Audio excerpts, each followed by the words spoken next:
안녕하세요. 사람 사랑의 논풀쌤입니다. 오늘의 주제는 어린이 섹스도의 잠재적인 위험성에 대해서 살펴보려고 합니다. 참고 자료는 보시는 바와 같이 오스트레일리아 정부의 살아있는 그 범죄연구소에서 오스트리아 범죄연구소에서 나온 그런 그 저널이에요. 그 트렌드 앤드 이슈 해가지고 범죄와 정의라는 그런 쭉 시리즈로 나오는 그 문건에 올해 3월에 나온 자료입니다. 그 제목을 보시면 이와 같이 섹스돌, 어린이 섹스돌의 의미를 탐색해본다 하는 거고, 저자는 이 오스트리아 범죄연구소에 계시는 두 분, 릭 브라운과 제인 쉘링이라는 분이 작성을 한 그 논문입니다. 요즘에 그 유럽 국가들을 중심으로 해서 어린이 섹스돌의 장점과 단점에 대한 논의가 많이 되고 있죠. 장점으로 본다면은 정신적으로 문제가 있는 어린이에 대한 치료. 단점으로 본다면 그릇된 성적 욕망의 대상이 될 수 있다는 거, 이런 건데요. 오늘은 자료 출처가 그 오스트리아 그 범죄 연구소잖아요. 그래서 오늘은 어린이 섹스돌에 대한 잠재적인 위험성에 대해서 한번 쭉 살펴보기로 하겠습니다. 이제 우리나라도 지금 실제 이 섹스돌이 수입되고 있지는 않는 것 같아요. 법적으로 지금 이게 재판 중이거나 수입이 재판 중이거나 이렇게 있는 걸로 알고 있습니다.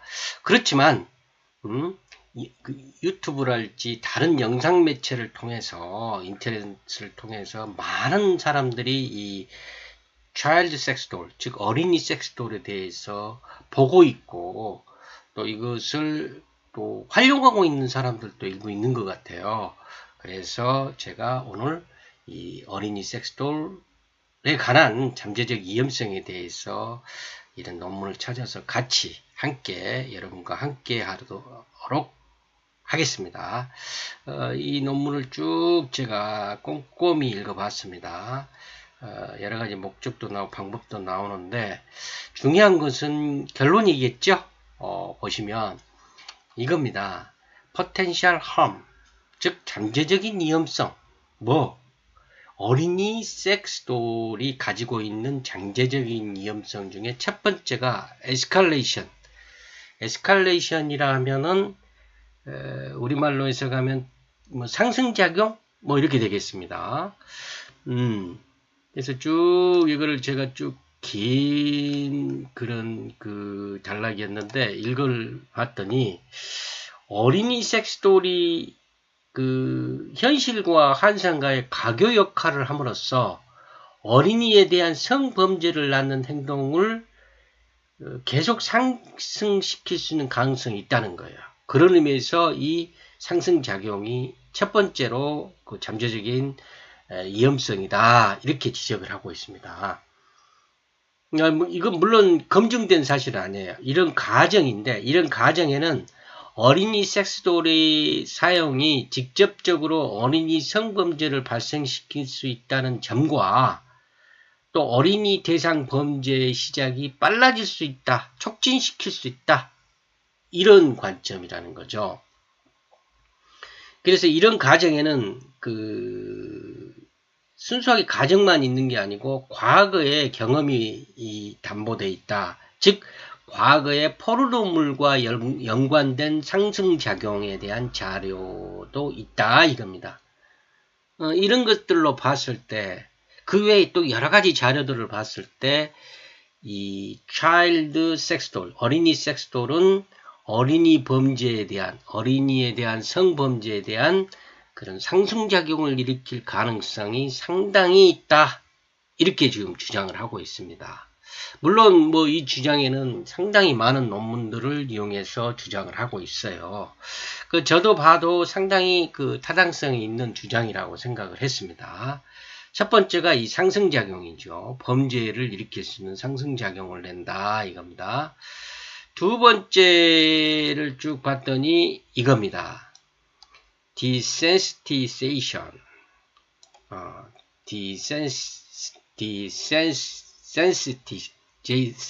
desensitization. 우리말로 해석하면은 제가 이게 찾다가 전문 용어인데 저감작용이라고 한번 해봤습니다. 그래야 이렇게 빨리 이해가 될 것 같아서요. 이 desensitization, 즉 저감작용은 지금 이런 내용들이 정리가 되어 있더라고요. 어린이 섹스도를 어린이 대형품으로 하는 성학대가 보편화된 장소에서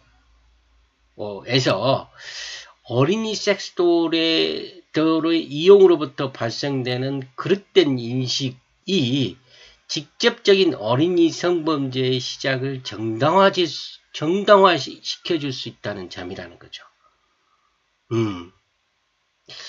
다시 한번 말씀드리면, 어린이 섹스도를 어린이 대형품으로 해가지고 성학대를 하는 그런 잘못된 장소에서요. 그런 데서 그렇게 잘못된 장소에 대형품으로 어린이 대형품으로 생각해서 하다 보면은 어린이에 대한 그릇된 인식이 생기겠죠. 그런 인식으로 직접적으로 또 실제 어린이들을 대상으로 성범죄를 시작을 할 수 있게 한다는 거죠. 또 그것을 정당화시켜 줄 수 있다는 거예요. 범죄에 대한 이 민감도를 낮춰버리는 거죠. 범죄에 대한 그런 윤리의식을 낮춰버리니까 어떻겠어요? 저감작용이죠. 이게 바로. 범죄를 쉽게 생각해서 할 수 있다는 거예요. 이런 것이 우려된다 이겁니다. 저도 이 부분에 대해서도 공감을 했어요. 이게 범죄라는 게 쉽게 그렇게 되는 건 아니잖아요. 이런 대형품을 통한다든지 여러 가지 상황이 계속되는 상황에서 발생되는 거죠.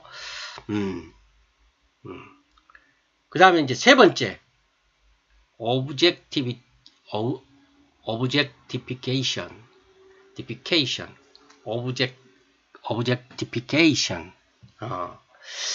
이것을 또 제가 이제 번역하려고 보니까 객관화, 이제 학문 분야에 따라서 사회 분야에 따라서 여러 가지로 할 수 있는데 저는 대상화라고 한번 해봤어요. objectification, 이 대상화. 이거는 이 대상화는 여성에 대한 성적 대상화는 여러 면에서 여성에 대한 폭력과 연관성이 깊다. 섹스돌은 여성을 단순히 남성의 성적 쾌락의 존재만으로 생각할 수 있게 만든다는 거죠. 그렇겠죠. 그런데 거기 더 나가서 뭐냐면 섹스돌은 소유자의 취향대로 만들어져서 요즘에는 이제 보급이 되잖아요. 판매가 되는데 그럴 때 소유자가 가지고 있는 환상을 채워주는 쪽으로 가잖아요. 그죠? 그래서 잠재적으로 여성에 대한 비뚤어진 잘못된 생각을 갖게 한다는 거죠. 인식을. 그러면 어떻게 되겠어요? 당연히 어쩌겠어요. 인격체로 여성을 보는 게 아니고 상당히 도구나 이렇게 볼 수 있다는 거죠. 이런 삐뚤어진 생각은 남성의 성적 환상에 부합되게 하는 과정에서 성범죄가 될 수도 있고 이게 증가될 수도 있다는 거죠. 이 대상화가 이제 무서운 거죠. 그래서 이런 점은 이 어른을 대상으로 하는 섹스돌에서 파생되는 예상되는 그런 문제점들은 이런 점들은 어린이 섹스돌 소유자들이 어린이를 대상으로도 가능하게 할 수 있다 이겁니다. 이게 또 큰 문제겠죠. 그런 것을 또 지적하고 있습니다. 그 다음에 이제 이렇게 쭉 보시면 이제 네 번째 상품화 commodification 상품화 그걸 쭉 읽어보시면 성의 그 대상화 객관화 objectification인데 성의 객관화 대상화는 섹스돌의 제품화와 상업적인 제품으로서 시장의 관심도를 증폭시킬 것이죠. 첫 번째는 증폭시킬 거예요. 그러는 과정에서 차일드 섹스돌, 즉 어린이 섹스돌을 고르고 구매해서 받는 과정을 통해 이 수요자들의 요구는 어떻게 했어요? 시장에 이제 영향을 주겠죠. 그래서 수요자가 요구하는 대로 이제 만들어질 거예요. 그것도 수요자는 또 받을 것이고, 그래서 이는 순차적으로 어린이를 상품화하고 성대상화하는 것이 촉진되게 된다 이겁니다.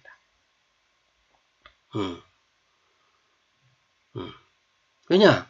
자본의 논리에서 많이 요구하는 쪽으로 가게 돼 있으니까요. 상품은.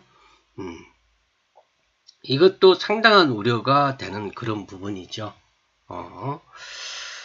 그 다음에 이제 다섯 번째 그루밍입니다. 그루밍.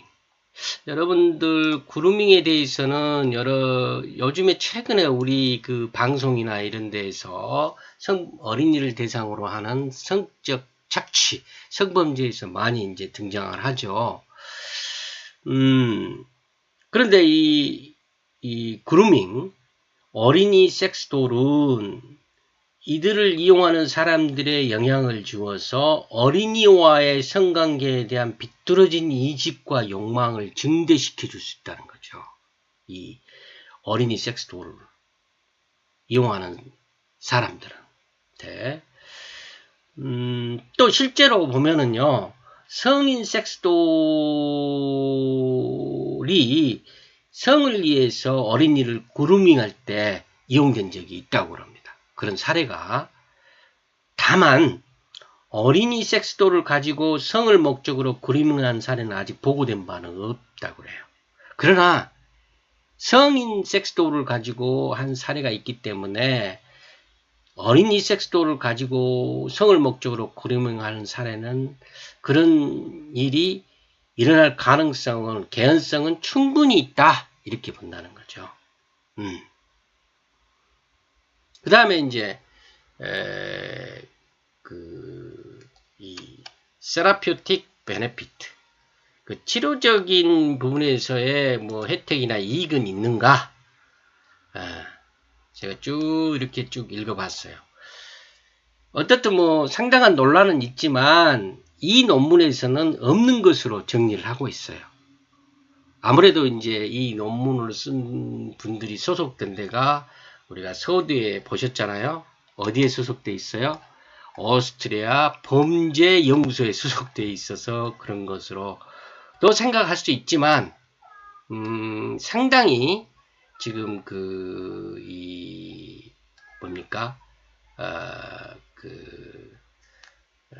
이 글을 쓰신 분들은 그 섹스돌, 그러니까 어린이 섹스돌에 대해서 부정적인 생각을 가지고 쓰신 것이 확실한 것 같습니다.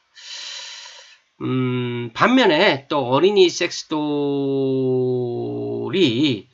상당히 이제 치료적인 면에서도 활용할 수 있을 것이다. 또 활용되고 있는 사례도 있다 하는 논문들도 있습니다. 제가 이제 기회가 되면 한번 여러분들께 소개를 해 드리려고 그래요. 근데 그 사례가 굉장히 제한적이고 소수입니다. 그러나 또 이제 그런 논문을 쓰신 분들은 이렇게 주장을 해요. 제한적이고 소수인 그 소수자들을 위해서라도 그 사람이 대신할 수 없는 부분이니까 이 로봇이나 돌을 인형을 이용해서 하는 것은 바람직하다. 또 이런 주장을 견지하는 분들도 계셔요. 그러니까 하여튼 우리가 아직 우리한테 다가오는 그런 이런 문화이기 때문에 많은 사람들하고 논의를 하고 토의를 통해서 공감대를 높여갈 필요성이 있다. 그 가운데서 우리의 판단이 이루어져야 되지 않겠나 그렇게 생각해 봅니다. 오늘은 어린이 섹스돌의 잠재적인 위험성에 대해서 한번 살펴봤습니다. 이 문제가 요즘에 여러 가지 지금 뭐 상당히 많이 발생되고 있는 어린이 성범죄하고 관련되어 있고 해서 제가 한번 다뤄봤습니다. 오늘은 여기까지입니다. 저는 사람 사랑의 논풀쌤이었습니다. 감사합니다.